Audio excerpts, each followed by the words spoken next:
So I've been getting a lot of questions about what I actually run as far as for navigation, infotainment, monitoring the engine, fuel consumption, all that stuff. Well, this is it.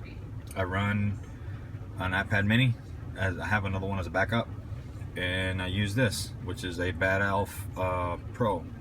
It's a Bluetooth device that it's used by pilots and people in boats, and the reason why is because it reads a lot of different satellites. Actually, it reads satellites that normal GPSs don't have access to. For example, you can use Russian satellites and it'll read them and it'll actually work. So it's very, very useful when you're navigating or you're driving, for example, from the mainland US into Alaska. You tend to lose GPS signal and stuff. This won't. It's a standalone unit. It feeds through the back here. It's got an internal battery. It also can do data logging, so you can actually use this as a just standalone GPS. So for example, if you want to leave a vehicle, you can actually take it, put it in your pocket, and you can still keep tracking, come back, download where you were at, and it keeps all that information. It's very small. It's very light. Well, it's not super light, but it weighs about as much as a cell phone, and it is a very, very nifty little device. I love it.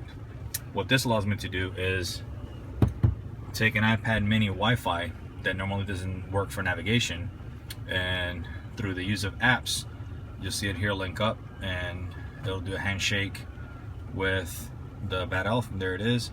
Now my iPad mini Wi-Fi is now navigating, and I use it for all my mapping functions from this app specifically, so you don't have to keep coming in and out of the app, going using different apps.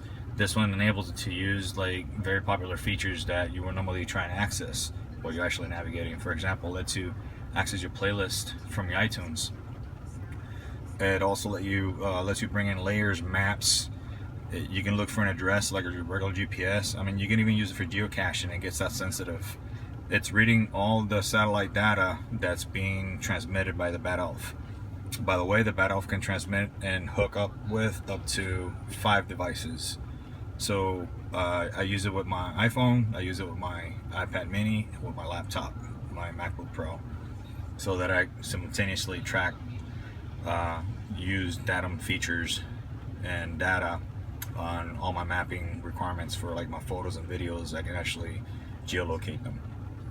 Another really cool feature that the iPad mini lets you do is you can get this thing called Automatic. Automatic is a Bluetooth ODB2 reader that lets you link up to the iPad, and it's really neat because it actually tracks the way you drive, and it can tell if you are wasteful in the way you drive, if you drive too aggressive, and it lets you measure that in several different ways. It's really neat. If you go online, it'll go into all the details.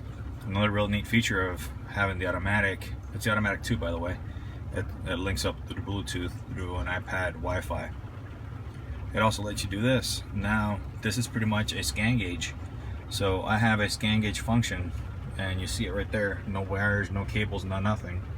The iPad mini is, most Mac users know, has a very, very long battery life, and it'll function there, and it'll read any sensor that the vehicle has. The ODB2 reports into this app, and the app actually lets you literally customize it to whatever function you actually want to monitor. So you can monitoring it from the cycle of your injectors to the temperature converters to whatever. If it's a sensor the truck can monitor and read, this can access it and it can display it for you. These are customizable. It can look like this, analog style gauges, or it can just as easily look like this, that I made them that way so they can match my my dash.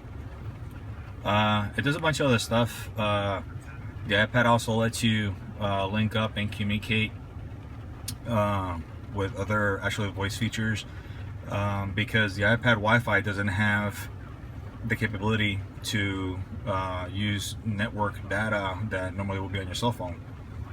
You would think that it's actually handicapped by that, but it isn't, because you can actually link it up to your phone like I do right here. I have it linked up to my iPhone, and it pulls all the 3G data that it needs from my iPhone. Basically my iPhone becomes a hotspot. I can plug it in and put it in somewhere else, And through the vehicle, I can just answer the phone through the iPad, which is all linked up into the vehicle's communication entertainment system. So the iPad basically becomes your communication center and your control center and your navigation center and your data monitoring center and whatever other app you want to load on there.